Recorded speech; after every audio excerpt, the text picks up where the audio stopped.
All right, guys, welcome to it. This is Everyday Lessons Now with your host, Dr. Amala Luncheon, and yours truly, Jiger, Terran Jiger Calendar. Want to welcome you guys back to it again. I hope you've been having a fabulous week thus far, or last week, and you've been practicing. When I say practicing, you've been putting what we talk about here each and every week into full-time practice. You've been actually writing your journaling. Sometimes you might miss it, you wouldn't get it every day, but that's fine. Once you're doing it, once you start, it's all about starting. Want to welcome Dr. Amala. Hello. Hi, how are you doing? All is well. Alrighty, same here. I'm actually looking forward to warmer temperatures as it continues to warm up. Get into summer. We're still in spring and getting some rain and allergies and that sort of thing, but it's getting hot, so yeah, pretty soon I'll be on the same temperature as Trinidad, and that's going to be fun. But today was a hot day. A hot day, but we haven't been experiencing like super duper hot days, thank God for that. But today was a really hot day. So we don't normally do this, but I just wanted to, I know you guys may want to make mention of this t-shirt I have on. It says Psalms 91. It's actually from a young man who has a branding thing called Bearded Shepherd, and his theme is all stuff from the Bible, and Once you said Bearded Shepherd, he has a big beard. He calls him his brand is Bearded Shepherd. He is really and truly, he used to be a songman, and it's so ironic. The name of his song system back in the day was Idle Hands. Oh wow! Him and Nadia Batson's husband Aiko.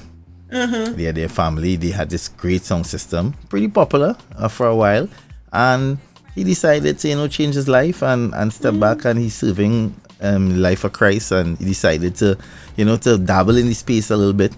So myself, Gal, and Rudy, a couple other people, he reached out to support him by wearing the brand and posting and that kind of thing. So I always feel happy sometimes to give a young person a little strength. Yes, absolutely. Give them a little, and he has a nice material, nice little t-shirt. So I want to say much love to him.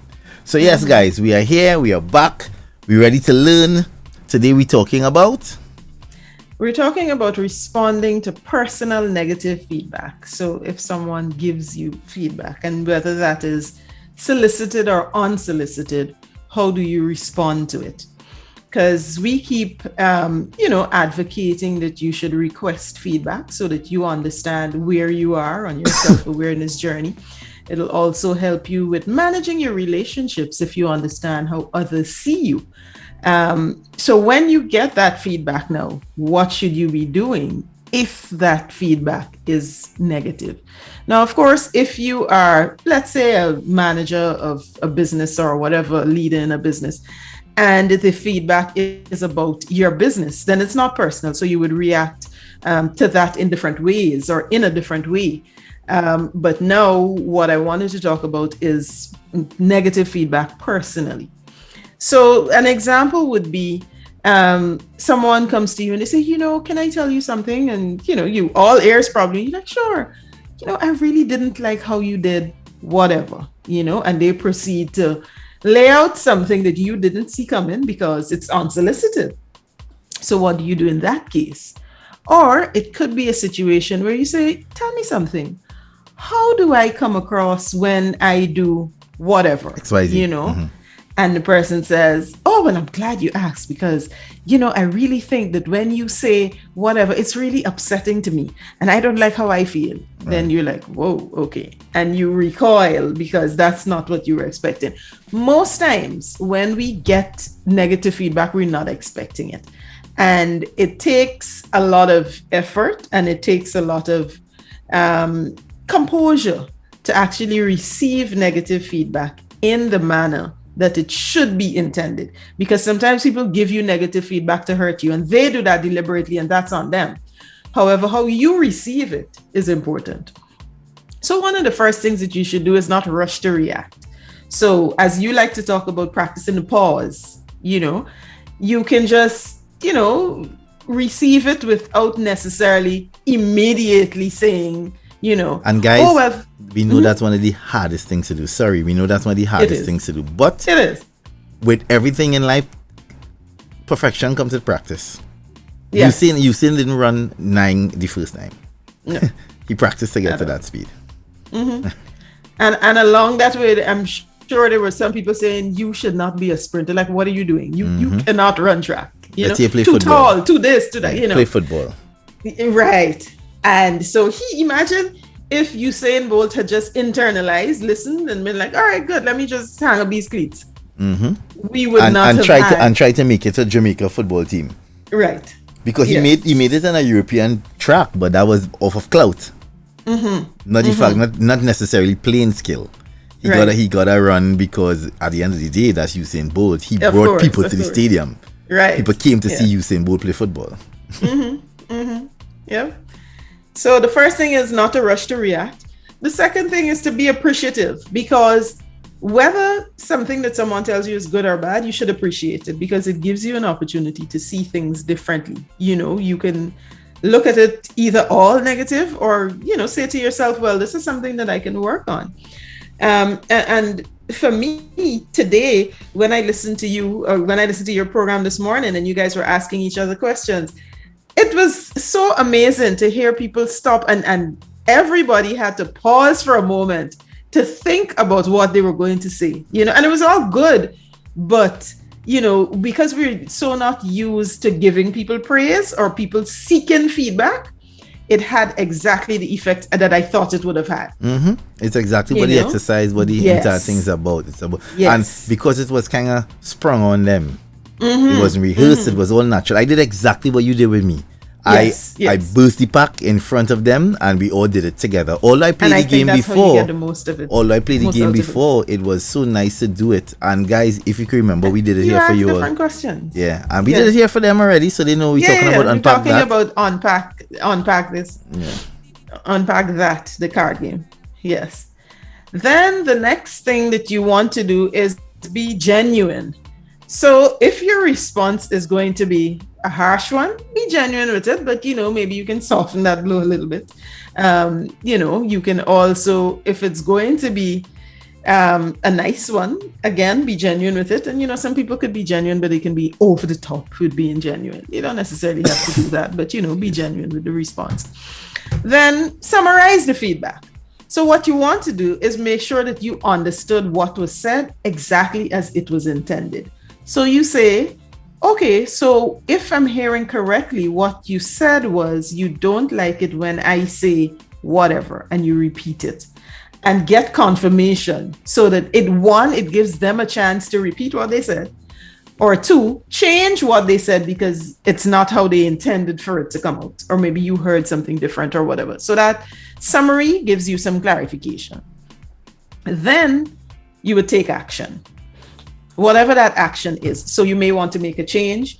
It may be now that you're more aware of your action. So you may not necessarily change, but now you're aware. So you may stop doing something, which could be a change in itself, but you may not necessarily change your behavior that caused whatever the issue was in the first case.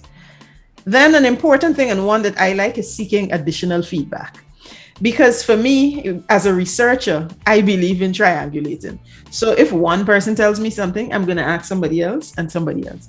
Like recently, someone told me that I could be intimidating to men. And so I came and I asked you, do you find me intimidating? And you're like, but I see how other people could find you intimidating. I'm like, okay, this might be a problem.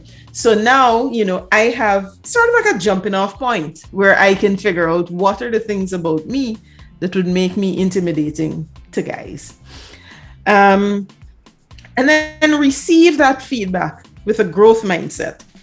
And we spoke about growth mindset on here before. So you understand that if you're trying to grow, it means that your mind is not closed off to alternatives. It means that there's still an opportunity for you to change things, still an opportunity to do things differently, and so on. So if you receive that negative personal feedback with a growth mindset, then there can be something that will, be different the next time around. And then the final one is to empathize with the person who gave you the feedback. So you may want to, thank them if that's the sort of empathy that is necessary. You may want to apologize because they may have been put in an uncomfortable situation. by your behavior. So you can now say, oh, well, I'm incredibly sorry. Did not realize that that is how this came across to you. That was not my intention. And you can go ahead and explain yourself while being empathetic, you know, but you want to make sure that at the end of the day, you don't dig yourself into a deeper hole. And even if you may be a little scarred by what was said, that's not the end of the world. There are ways that you can recover from personal negative feedback. So with everything that is happening in the world right now, you know, I just thought that was one of the things that we maybe should talk about, because people are saying negative things. We live in the age of social media. And I was about to bring in the social media part, because when you said at the top, unsolicited opinions, you get those all the time on social media, because everybody believes they're a guru. Everybody believes on social media, once they have a good working laptop, a nice ring light, that they are now the messiah, authority, and the authority of everything. So they could come and they go, oh, you are not good. And I always had a problem with people who, like, I'm all for constructive criticism, but it irks me, if I'm being honest, to receive constructive criticism from somebody who has never constructed anything. You understand what I'm saying? Yes. And that, for me, I think is something I have to unlearn. It's a feature that really bothers me. When I have no problem if, let's say, for instance, I have a powwow with my guy, Nigerian TV broadcaster guy, popular guy now. Oh, Trevor. Guy, Trevor. If Trevor sits down and he said, yo, Jake, I stumbled upon you on YouTube, and yeah, like, you might think, I can listen to Trevor. Of course. Trevor has perfected the art in our time, in my time. Absolutely. Trevor is living in my time. He has perfected the art of decent communication. His communication skills are amazing where media is concerned. He has a trustworthy tone and resonance that you feel good. Oprah is a general at it. Obama is a general. There's some people who has that gift to hold you when they speak. Yeah. So people like them, if me just getting on their radar is automatically not even, that is a comment. I am happy. So somebody like that, I would say, yeah, understandable.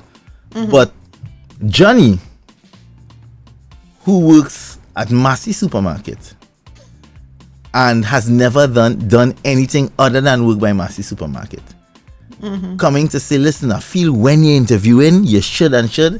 I get it, buddy. But when you have interviewed the Ukraine president, Joe Biden, and a couple others, then come and tell me what to do. Outside of that, my ignorance will prevail. I don't want to hear what you have to say. And I guess it's something I have to learn, but that is how I feel. And it's about the same thing with the art form. Like, I used to have all these bacchanal with these bloggers like Babsy and all of them. Yeah. Fighting back and forth. And they never think a note. Because my thing is, you have all this opinion, you have all this, but it's really raucousness. It's just empty vesselness. It's noise. Because if you have so much talent and so much know-how, why can't you find someone, a young male or female, male or a man or woman, and get them a song, see their talent, seek their talent, groom them, turn them into a superstar, then come back and say, hey, this is how it's done. Yeah. I have done that 10 times over. Yes. I'm not talking about me. I have take people from back a house where nobody know them, and in 3 years they're household names because I heard something, I saw something. So these are the things, like, I always train myself, don't, like, cockroach can't get in cockfight. That is how I live. If I know there is something that is not, unless I have an interest, is like us right now, if we're being honest. Emotional intelligence, I would not just jump out myself and tell everybody, yes, I'm emotionally intelligent. I had to do the work. In the space of the preparing for the book, I went and take a course. I really pull myself back and try to understand. Yes. So when faced in a situation where I have to now express, I can comfortably. and I Yes. tell people what are the pillars of emotional intelligence and all of these things, and speak on it from a place of knowing, not Yes. guessing. And that is my issue. I think constructive criticism, I'm all for it, but I just believe, my humble opinion, that if we have to be giving people constructive criticism, at some point we should have constructed something, and whatever topic we're dealing with. That's just how I look at it. I think I don't feel comfortable taking criticism from people who have no idea of what we're talking about or what the criticism is about, because you yourself have never done. It's like somebody who live in home by the mother telling somebody, yeah, well, you should move out, you should leave him and go, and but you in the comfort of your mother place. Yeah. You know the effects of how traumatic it is going out on your own. You Right, never did it right. yourself. Exactly. But you want to have the most advice. No, if that was me, if that was you, you home. You cannot come to me to say if it was you and you in the comfort of your mother's place. Right. I think people like that need to just step to the side and let that one pass. That is cockfight. Don't go in there, use a cockroach in that instant. Leave that alone. That's just my view. I could be wrong. You guys listening in and viewing in, I know you might have your own opinion, but that's just how I feel. Where I really, really appreciate criticism, communication, feedback. These are things that myself and Dr. Amala live by. We love feedback. So it's not like I don't want it. Of course I want it. But I will appreciate it from people who are in the field of whatever we're speaking of, or people who are perfected, or even if they didn't perfect it, they made mistakes. So they could come Right. and say, well, hey, the reason why I'm saying this to you is because when I was doing it, I Right. failed at it. And I failed because I'm seeing you doing the same thing I did. So I'm telling you for you to find a different path or a different way to do what it is you're doing, so you won't end up like me. That is constructive criticism. Yes. Like somebody who being vulnerable in the moment and telling you, listen, I love what you're trying to do, but the way you're going about to doing it, I don't think it will work, and this is the reason why. Because I myself have done it for 5 years, failed, and so then now you could then take a step back, do some self searching, and tell yourself, maybe this person right, boy, and rethink some of the things you was doing, and it will be work towards your benefit. As opposed to you just going on the internet and want to tell people the word. Like I just see people commenting on songs. I find the first 30 seconds the chord. Bro, what key the song in? What is the speed of the song? Right. You understand? You don't Silence. have a clue. But you want to talk about, I find the beat should have done what? The beat that you created that won the Grammy. Hum it for me. No, when I answer them like that, they say it's arrogance. But at the end of the day, if we're being fair, why put your mouth in things that does not concern you? Yeah, and you know, if you're starting like that, you could preface it by saying, you know, as a listener, I really like the music that X or Y person is doing. Start like that. So you give it you situate it in some kind of relevance. Exactly. But if you just start with negativity, It don't and work. it's not attached to anything, That's then my you point. stand a chance of people just shutting down Correct. while you're trying to give your constructive criticism. Because you know, you can be like, let's say for instance, I walk into a doctor's office. I'm not a surgeon, but I can say, hey, how come when you prepping, you do, but I've seen, is it your style or is it That's a Right. different So there's approach a to come point in of like, reference, yeah, yeah. like you coming in and say, you ain't prepping that good, huh? You could tell the man you exactly. prepping, he went to school for 8 years. exactly. You come in, you ain't prepping that good. Are you insane? Excuse me, can I see your certificate? You sir? understand? Yeah. So guys, we need to be mindful about things like that. Absolutely. And- Absolutely. As Dr. Amala said, the negative connotation that we've grown so accustomed to over these past 5 years, I'm praying that we can get some resolve, because it happens all the time. We see it in, like the other day with Hannah in Jamaica, with the Queen situation, with the comments. People just automatically just go for the negative all the time. Unnecessary. And it's unnecessary. So it starts with you. You know, you hear this scene all the time. One man could change the world. I never understood it in the past, but I know now. It starts with you. If you do something Absolutely. different and you do something good today, it could bounce off on somebody else. So that's the start. So we need to all start by doing something good. And just like that, Yep. reach the time. Yes, indeed. You understand? This was fun. So guys, until next time, we know we leave you dancing. Let's go.